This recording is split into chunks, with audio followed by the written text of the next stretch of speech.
சொந்தங்களே எல்லாம் எப்படி இருக்கீங்க? நல்லா இருக்கீங்களா? ஆக்சுவலாக இதை நான் சொல்லியே ரொம்ப நாள் ஆகுதுல்ல. வணக்கம் சொந்தங்களேன்னு சொல்லியே நான் பல நாள் ஆகுது. ஸோ இப்போ நம்ம சென்னையில் தான் இருக்கேன். சென்னையில் வீட்டிலேருந்து கிளம்பி ஒரு வண்டி ஏறப்போகிறேன். ஆல்ரெடி உங்களுக்கு தெரியும் இதில் என்ன ஒரு சர்ப்ரைஸு. நம்ம தான் சொன்னல மூணார் போக போகிறோன்னு சொல்லி. ஸோ அதாவது நம்ம இனி அண்ணாவோட வண்டியில் தான் மூணார் போகிற பிளான் இருக்குது. ஸோ அவர் வரியான்னு கேட்டார், வரேங்க அப்படின்ட்டேன். ஸோ இது என்னடா பெரிய விஷயம் அப்படின்னா, எனக்கும் ரொம்ப நாள் ஆச்சுங்களா விளாக் எடுத்தே ரொம்ப நாள் ஆச்சு. அதனால் ஏதாவது ஒன்று ட்ரை பண்ணுவோம் அப்படின்னு சொல்லி தான் நான் கிளம்புனேன். ஸோ வீட்டிலேருந்து கிளம்பி பைக்லேயே ஃப்ரெண்டை போய் கூப்பிட்டு போய் ட்ராப் பண்ணுறான்னா, அவன் ஏன் நேரம் பார்த்து அவன் லேட் ஆகிக்கிட்டான். ஸோ கூப்பிட்டு போய் அவன் ட்ராப் பண்ணான். நான் வண்டியை பார்த்தேன், ரொம்ப நாள் கழிச்சு அந்த வண்டியை பார்த்தேன். ஆக்சுவலாக உங்களுக்கு தெரியுமா தெரியாதான்னு தெரியாது, இந்த வண்டியில் தான் நம்ம ஃபஸ்ட்டு நான் எனக்கு தெரிஞ்சு ஒரு வண்டியை கிளியராக பர்ஃபெக்டாக எனக்கு தெரிஞ்சு நான் ரிவ்யூ பண்ண ஃபஸ்ட்டு வீடியோ அதுதான். ஏன் அப்படி சொல்கிறேன்னா, அந்த வண்டிக்கு எல்லாமே நான் ஃபுல்லாக எடுத்து நான் அந்த லிங்க் டிஸ்கிரிப்ஷனில் தரேன். ஸோ மறக்காமல் செக் பண்ணி பாருங்களேன். அது பழைய வீடியோ தான். நீங்கள் அதை பார்த்தீங்கன்னா நீங்கள் பேமெண்ட் வரன்றதை நான் அப்பாற்பட்டது. உங்களுக்கு இன்ட்ரெஸ்ட் இருந்தால் போய் அதை பாருங்கள். ஏன்னா 1216 ஒரு வண்டி வந்து அதில் இவ்வளோ பர்ஃபார்மன்ஸ் இருக்கா, இவ்வளோ ஆஃபர்ஸ், அதாவது 1212 விட அட்வான்ஸாக 1 லட்ச ரூபா கூட இருந்தாலும் நிறைய அட்வான்ஸ் அதில் இருக்குது. அதனால் இருக்கான்றதுக்கு நான் நிறைய அதை ஒர்க் அவுட் பண்ணேன். அது எனக்கு நிறைய விஷயங்கள் தெரியல. பக்கத்தில் அந்த வண்டி ஓனர்கிட்டே தெரிஞ்சு கேட்டுக்கிட்டு, ஏன்னா நான் ஒரு வண்டி நம்ம ரிவ்யூ பண்ணுறோன்னா ஏன்னா எவனோ சத்தம்லாம் பண்ணக்கூடாதுல்ல. அதனால் அவர்கிட்ட நிறைய ஒர்க் அவுட் பண்ணி நோட்ஸ் எடுத்துக்கிட்டு அதுக்கப்புறம் தான் நான் அதை ஷேர் பண்ணேன். அது இல்லாமல் மச்சான் நவீன் தான் அதை கேமராமேனாக இருந்தான். அவன் நிறைய ஐடியா கொடுத்தான், மச்சான் இது இப்படி பண்ணு அப்படின்னு சொல்லி. ஸோ அது நல்லா இருந்தது. அது மாதிரி ட்ரை பண்ணேன். ஸோ நீங்கள் அந்த வீடியோ பாருங்கள். ஓகே, இப்போது பேசாமல் வண்டி எடுத்துகிட்டு கிளம்பலாம், அவ்வளோதான். இப்போ அவங்க போனேன், வண்டி ரொம்ப நாள் ஆச்சுன்னு சுற்றிலாம் பார்த்துட்டு வண்டி எடுத்து அப்படியே கிளம்புறோம். என்னென்னா இவங்க லோடு வச்சது ஒரு சைடு வெயிட் தச்சிட்டாங்க. ஸோ அப்படின்னாச்சு வண்டி ரைட் ஹேண்ட் சைடு அப்படி சாஞ்சு நின்றுடுச்சு. அது நாங்கள் லோடு இறக்குற வரைக்குமே, ஏன்னா கிட்டத்தட்ட ஒரே பக்கமும் ஒரு 5 டன்னோ 6 டன்னோ சம்திங் வச்சுட்டாங்கன்ற மாதிரி சொன்னாப்புல. அந்த வண்டியை எடுத்துக்கிட்டு நாங்கள் அப்போ தான் கிளம்பி போகிறோம். போய் உங்களுக்கு தெரியல சென்னையை பற்றி, வண்டலூர் பிரிட்ஜு இறங்குன்னு கையை போட்டு ஓரமானு பிடிச்சி வச்சுட்டாங்க. யாருன்னு தெரிஞ்சிருக்கோம்ல. ஸோ அவங்க தான் இவங்க. இங்கே போனார், எனக்கு பெருசாக ஒன்றும் இல்லை, என்ன லோடுன்னு கேட்டாங்க, பார்த்துட்டு கொடுத்துட்டோம். தள்ளி வந்தோம் மறைமல் நகரில் டீசல் அடிச்சுட்டு. அவ்வளோதான். டீசல் ஒரு 8000 அடித்தார். ஆக்சுவலாக இருக்குது, ஒரு 8000 அடிச்சிக்கலாம் அப்படின்னு அடிச்சுட்டு கிளம்பிட்டார். ஸோ இதெல்லாம் ஒரு விஷயமாடா அப்படின்னா, ஏன்னா நான் அதெல்லாம் எடுத்துட்டேன். ஸோ அதை பற்றி ஃபுல்லாக சொல்லிடுறேன். டீசல் 8000 அடிச்சுட்டு அப்படியே கிளம்பணும். நான் தான் கொஞ்சம் திருச்சி வரைக்கும் நான் ஓட்டிகிட்டு வந்தேன். திருச்சிக்கு முன்னாடி வரைக்கும் நான் ஓட்டிகிட்டு வந்தேன்னு நினைக்கிறேன். ஆமாம், சமயபுரம் முன்னாடி வரைக்கும் ஓட்டிகிட்டு வந்தேன். ஸோ அதில் நான் ஓட்டினேன் இந்த வண்டியில். அப்போ நான் வெறும் வண்டியை ரிவ்யூ தான் பண்ணேன், வண்டி ஓட்டி பார்த்து நான் பெருசாக பண்ணேன். ஆக்சுவலாக நான் ஓட்டின தூரம் என்னென்னா, நம்ம வானகரம்லேருந்து பூந்தமல்லி பார்க்கிங் வரைக்கும் வண்டி ஓட்டு வந்திருப்பேன்.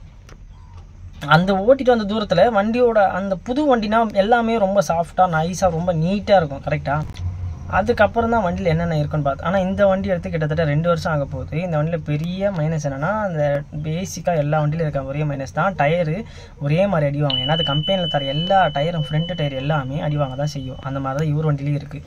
ஸோ அதை தாண்டி வண்டியில் எதுவும் பெரிய பிரச்சனையே இல்லை. அதில் நான் ஒரு விஷயம் ஒன்று சொல்கிறேன்னு சொல்லியிருந்தேன், அது இன்னும் கொஞ்சம் தள்ளி போட்டேன் சொல்கிறேன். வண்டியோட மைலேஜுக்கும் ஒன்றும் பெருசாக கஷ்டம்லாம் இல்லை. அதாவது நம்ம 12ல் ஒரு 50லேயே உருட்டணும், 50-55லேயே உருட்டணும். ஆனால் அந்த வண்டி 6 கீர் வண்டி, நம்ம வண்டி 5 கீர் வண்டி. அதனால் நம்ம 50-55 தான் ஓட்டுற மாதிரி இருக்கும். அப்போ தான் மைலேஜ் எடுக்க முடியும். அது 6 கீர்ன்றனால ஒரு 60 வரைக்கும் போகலாம், 60க்கு மேலேயும் போகலாம். டீசலையும் பார்த்துக்கணும். ஸோ இப்படியே போயிட்டு இருந்தது. அந்த வண்டியை வச்சு நான் முன்னாடி ஓட்டிகிட்டு இருந்தேன். திருச்சி வரைக்கும் போனேன். கொஞ்சம் பொழுது சாஞ்சிருச்சு. இப்போ என்னென்னா, இப்போ டைம் பார்த்தீங்கன்னா மணி 8 ஆகுது.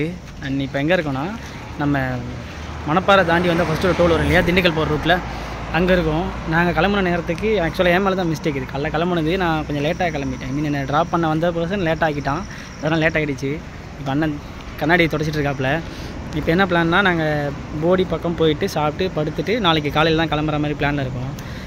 அவ்வளோதான். சாப்பிட்டு அப்படியே வண்டி எடுத்துகிட்டு நேராக போயிட்டு எங்கே போட்டோம் சொன்னல வீடியோவில், போய் படுக்க போகிறேன்னு படுத்துட்டு காலையில் எழுந்துக்கிறேன். ஆக்சுவலாக நைட்டு வேறு நான் என்ன பண்ணிட்டேன், இந்த வண்டியில் ஒருத்தர் தான் தூங்க முடியும். நம்ம வண்டி மாதிரி பர்த் அடிக்கலாம், அந்த வண்டியில் ஒருத்தர் தான் தூங்க முடியும்.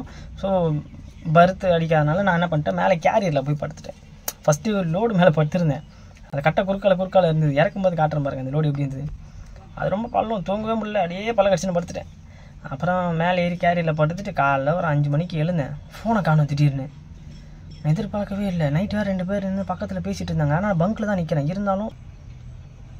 இருந்தாலும் ஃபோனை காணும். ஒரே பயம் எனக்கு, என்னடா ஆச்சு ஏதுடா ஆச்சுன்னு ரொம்ப நான் தயங்குறேன், என்னமா இருக்கும்னு. அப்புறம் பார்த்தா தார்பாய்க்கு பக்கத்தில் உள்ள கேப்பில் மாட்டிகிட்டு இருக்குது. ஏன்னா நான் இது வரைக்கும் ஃபோனை மிஸ் பண்ணதே இல்லை. ஃபஸ்ட் டைம் அந்த மாதிரி ஆனோடனே எனக்கு தூக்கி வாரி போட்டுருச்சு. ஐயோ ஃபோன் எங்கே போச்சு ஏதாச்சும் அப்படின்ற மாதிரி பயந்துட்டேன். ஸோ அதுக்கப்புறம் ஃபோன் எடுத்துகிட்டு எழுந்து ஃப்ரெஷ்அப்லாம் ஆகிட்டு அங்கேயே என்ன பண்ணோம் 2000 ரூபா டீசல் அடிச்சிட்டோம். ஏன்னா நாங்கள் போகும்போது ஒரு 1/4 டேங்க் டீசல் இருந்தாலும் அது மேலே ஹில்ஸ் ஏற போகிறோம். அது உங்களுக்கே தெரியும் இல்லை அந்த பக்கம். அதாவது நம்ம தேனி ரூட் வழியாக தான் நாங்கள் ஃபாலோ பண்ணோம். இந்த இதை சொல்ல வந்தோம். சென்னையிலேருந்து கிளம்பி திருச்சி, திண்டுக்கல், தேனி, போடிமெட்டு அப்படி மேலே போய் ஏறிட்டோம். ஸோ இதுதான் இந்த ரூட்டு தான் நாங்கள் ஃபாலோ பண்ணோம். ஸோ மேலே போனோம். ஜம்முன்னு மறக்கவே மாட்டேன். ஏன்னா நான் சொல்கிறேன் இல்லை கார்லாம் நிறைய நான் ஹில்ஸ் ஏறியிருக்கேன். நம்ம வண்டியிலேயே கூட நம்ம டாட்டா நம்ம ராக்கிலேயே கூட சவாது மலை அதெல்லாம் ஏறியிருக்கேன். அது ரொம்ப நல்லா இருந்தது. ஆனால் இந்த வண்டியில் ஏறும்போது டிஃப்ரெண்ட்டான ஒரு ஃபீல். இன்னொரு விஷயம் என்னென்னா வண்டியில் ஒரு டன் ஓவர் இருந்தது. அப்படியுமே இந்த வண்டி ஒரு குறை சொல்ல முடியாது. நேராக போனால் முதல்ல தமிழ்நாடு கீழே ஒரு ஃபாரஸ்ட் செக் போஸ்ட் இருந்துச்சு. அங்கே நம்ம கொடுத்துட்டு என்ன ப்ராசஸோ அந்த ப்ராசஸை பண்ணிவிட்டு மேலே ஏறணும். ஃபஸ்ட்டே ஒரு நல்ல ஒரு ஷார்ப்பான ஒரு பெண்டு அதனால ஏற்றிட்டு எனக்கு வண்டி இது 22 ஃபீட் வேறு.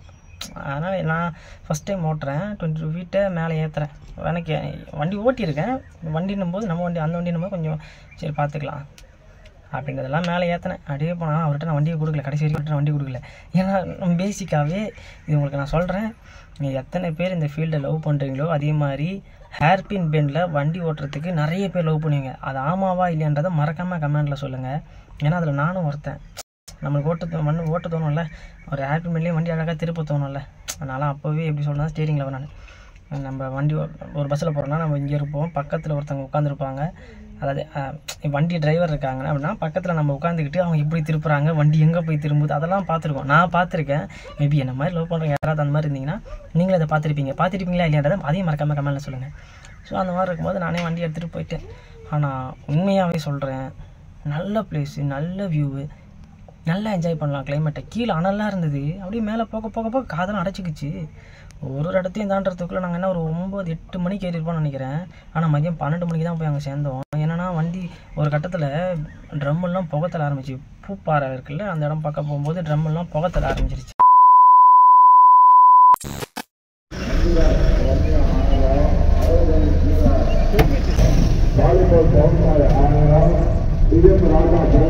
மிஷினரி தான் மிஷினரி